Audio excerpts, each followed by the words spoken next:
विष्णु की माया और शिव का ज्ञान, जो भी इनका ध्यान करे उसका हो कल्याण। जय श्री राधे कृष्ण।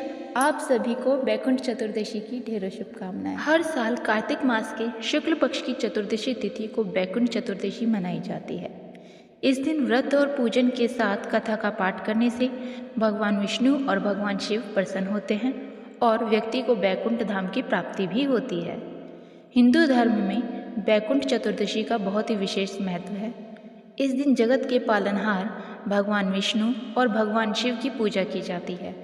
साल में सिर्फ यही एक दिन ऐसा होता है जब भगवान विष्णु और भगवान शिव की एक साथ पूजा की जाती है। मान्यता है कि इस दिन विधि विधान से पूजा करने और व्रत कथा का पाठ करने वाले लोगों को स्वर्ग की प्राप्ति होती है। साथ ही जीवन के सभी दुखों से छुटकारा भी प्राप्त होता है। बैकुंठ चतुर्दशी व्रत कथा। हिंदू धर्म ग्रंथों के अनुसार एक बार श्री हरि विष्णु भोलेनाथ की पूजा करने के लिए काशी आए। गंगा में स्नान करने के बाद उनकी इच्छा भगवान शिव को 1000 स्वर्ण कमल पुष्प चढ़ाने की हुई। पूजा के दौरान भगवान शिव ने देखा कि फूलों की संख्या कम है। कहा जाता है कि भगवान शिव ने भगवान विष्णु की भक्ति की परीक्षा लेने के लिए एक फूल को छुपा दिया था।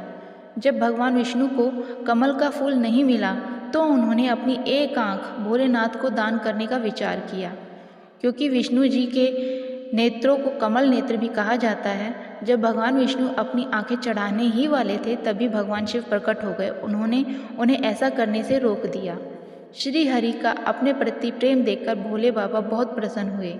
इसके बाद भगवान शिव ने उन्हें सुदर्शन चक्र प्रदान किया और कहा कि जो भक्त इस पवित्र दिन पर भगवान विष्णु की पूजा करेगा वह सीधे उनके निवास यानी बैकुंठ धाम को जाएगा। तभी से बैकुंठ चतुर्दशी को मनाया जाता है। दूसरी व्रत कथा के अनुसार एक बार नारद जी पृथ्वी लोक से घूमकर बैकुंठ धाम पहुँचते हैं।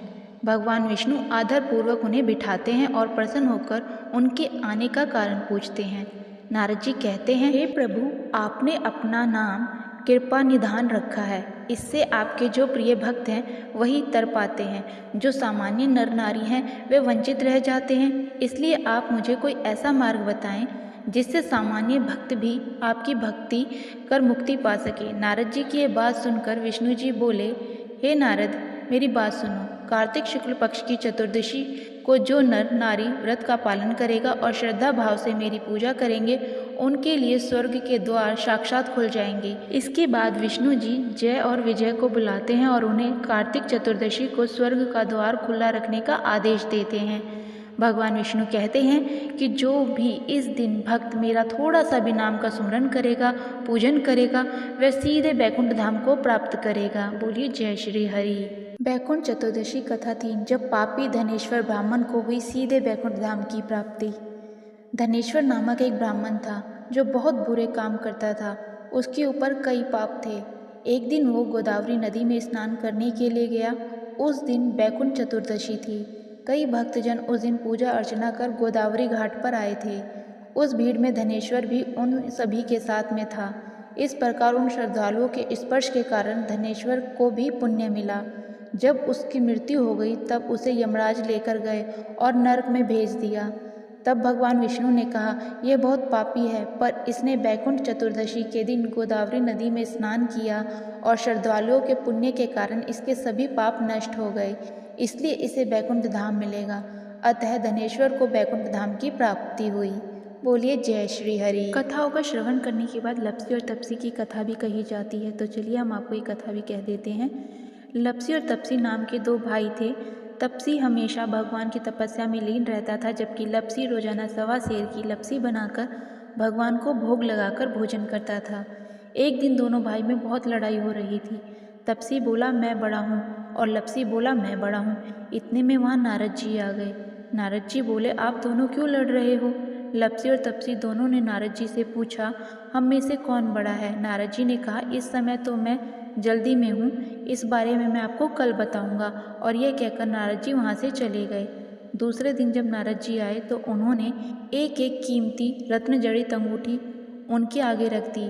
तप्सी ने झट से अपने घुटने के नीचे अंगूठी छुपा ली और मन में सोचा कि अब मुझे खूब धन मिलेगा, जिससे यज्ञ करूँगा और अपने आप ही बड़ा हो जाऊँगा। लप्सी ने रत्न जड़ित अंगूठी देखी तो सोचने लगा कि इसे अपने पास रखूंगा तो कोई आकर गर्दन काट देगा। ऐसा सोचकर लप्सी ने रत्न जड़ित अंगूठी फेंक दी।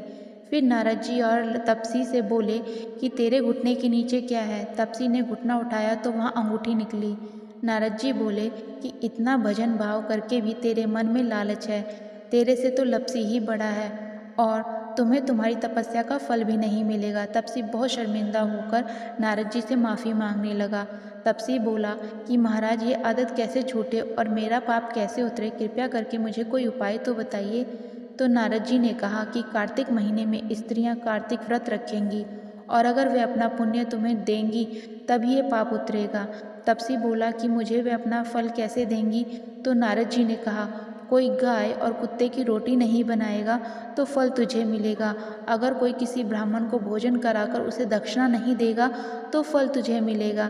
यदि कोई साड़ी के साथ ब्लाउज भी नहीं देगा तो भी फल तुझे मिलेगा। यदि कोई दीपक से दीपक को जलाएगा तो भी फल तुझे मिलेगा।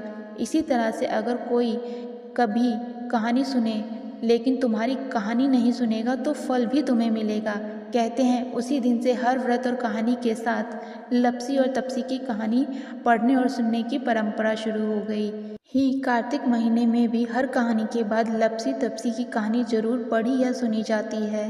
कहानी कहने वाले, सुनने वाले तथा हुंकारा भरने वाले पर भगवान विष्णु और भगवान शिव अपनी कृपा हमेशा बनाए रखना, उनके घर में सुख समृद्धि बरकत देना।